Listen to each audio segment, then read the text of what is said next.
تھک ہار کر زندگی سے مایوس ہو کر، در بدر کی ٹھوکریں کھا کر، اپنے دل کو ذرہ ذرہ کر کے جب بلاہر اپنی ڈور کو ڈھیلا چھوڑ دیتے ہو تو وہ تم پر اپنی رحمتوں کی برسات کر دیتا ہے اور تمہیں اس چیز سے نواز دیتا ہے جو تمہیں چاہیے ہوتی ہے۔ اللہ آپ کا انتظار کر رہا ہے۔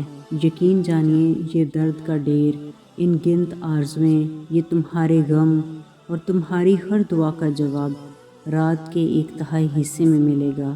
شفا بن جاتے ہیں وہ آنسو جو تاک راتوں میں بہائے جاتے ہیں۔ کن کہتا ہے اللہ اور ایک پل میں مقدر بدل جاتے ہیں۔ جب تم سجدے پہ سجدہ کرتے ہو، جب تم سانس لیے بغیر بے ساختہ اس کا نام پکارنے لگتے ہو، تب وہ تمہیں دیکھ کر مسکراتا ہے، تب وہ تمہارے یقین کا بھرم رکھ لیتا ہے، تمہارے مان کی لاج رکھ لیتا ہے۔ وہ دعائیں رد نہیں کرتا، بس قبولیت کا وقت بڑھا دیتا ہے۔ اگر اسے مانگنا پسند آ جائے تو بندہ تہجد میں بھی خود کو سجدہ زیر پاتا ہے، اور اگر خواہشات اللہ کی رضا کے لیے چھوڑ دی جائیں تو پھر اللہ اپنے بندے کی ہر دعا پہ کن فرما دیتا ہے۔ اللہ سے محبت تو اس خط کی طرح ہوتی ہے جس میں دعائیں لکھی ہوتی ہیں، جس پہ اللہ کے کن کی مہر لگی ہوتی ہے، جو نیلے آسمانوں سے گزر کر 7ویں آسمان تک نور تک جاتی ہیں، اور اللہ سن لیتا ہے انکہی داستانیں بھی۔ اللہ اپنے بندوں کی دعائیں کبھی ضائع نہیں جانے دیتا۔ تمہاری بے بسی، تمہارا الجھتا ہر لمحہ، تم پہ گزرتا زندگی کا ہر گھٹن لمحہ، ان سب کا علم ہے اسے۔ جو تڑپ تمہیں خدا تک لے آئی ہے، اس کے بعد تو کن ہونا لازم ہے۔ کسی کی چاہت اگر تجھے خدا تک لے آئے تو اس کی فریاد میں گم ہو جا، تو جو چاہتا ہے وہ بھی ہو جائے گا، لیکن پھر اللہ کی چاہت میں راضی ہونا پڑے گا۔ وہ کہہ چکا ہے کہ تم چاہ بھی نہیں سکتے جب تک اللہ نہ چاہے، تو پھر جان لو کہ اس نے چاہا ہے تو ایسا ہونا، تبھی تو وہ تمہیں یہاں تک لایا ہے۔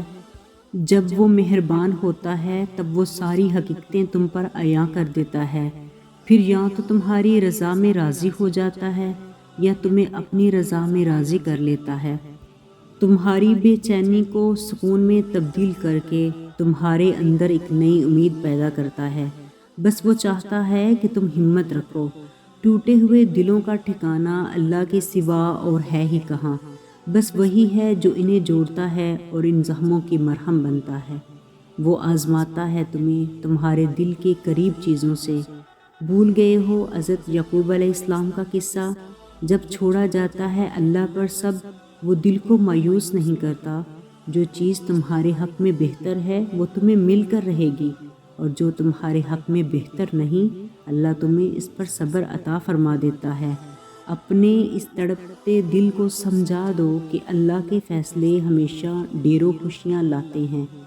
تم بس صبر کرو اور پھر اپنے اوپر اللہ کی عنایتوں کو برستا ہوا دیکھو۔ ابھی تم جس اذیت سے گزر رہے ہو اس کا راحت میں تبدیل ہونا ابھی باقی ہے، اور پتہ ہے جب آپ صبر کر لیتے ہیں نا تو وہ آپ کی منزل آپ کی پسندیدہ بنا دیتا ہے، وہاں سے جہاں سے آپ کا گمان بھی نہیں ہوتا۔ صبر کا دامن مت چھوڑیں، وقت بدلے گا، حالات بدلیں گے۔ جب دل سے دنیا اور انسان کی محبت نکلنے لگے تو سمجھ لو کہ اللہ نے آپ کا خالص دل اپنی مخلص محبت کے لیے چن لیا ہے۔ جو صبر اللہ کی رضا کے لیے کیا جائے اس کا انعام مجھ سے ہوتے ہیں، کیونکہ صبر کرنے والوں کے ساتھ اللہ ہے۔ اللہ جو بھی دے اس کی رضا میں راضی ہونا سیکھو۔ ہمارے ایک بزرگ کہا کرتے ہیں کہ ہر بندے کا کوئی نہ کوئی اسماعیل ہوتا ہے۔ جب تک وہ اپنے اسماعیل کی گردن پر چھری نہیں رکھتا، اللہ کی دوستی نصیب نہیں ہوتی۔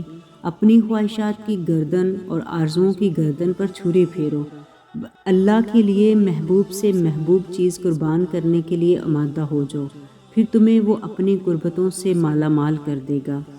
جب اللہ کی رضا میں راضی ہونا سیکھ لو گے اور اللہ کے انتخاب کردہ راستوں پر چلو گے تو دکھ میں بھی مزہ آنے لگے گا، کیونکہ دل اس بات پر مطمئن ہوتا ہے کہ اللہ کا ہی انتخاب کردہ راستہ ہے، اس میں اللہ کی رضا ہے، اور جس چیز میں اللہ کی رضا ہوتی ہے وہ کبھی ہمیں بے سکون نہیں کرتی، اللہ کے انتخاب بے حد پرسکون ہوتے ہیں، پھر چاہے آپ مطمئن ہوں یا نہ ہوں۔ جو اللہ پر توکل کرتے ہیں، اللہ انہیں وہاں سے عطا کرتا ہے جہاں سے انہوں نے گمان بھی نہیں کیا ہوتا۔ تمہیں تمہاری مانگی ہوئی چیز دینے کے لیے صحیح وقت کا انتظار کر رہا ہے۔ جب وہ صحیح وقت آ جائے گا، وہ تمہاری خواہشوں کو تمہاری جھولی میں ڈال دے گا۔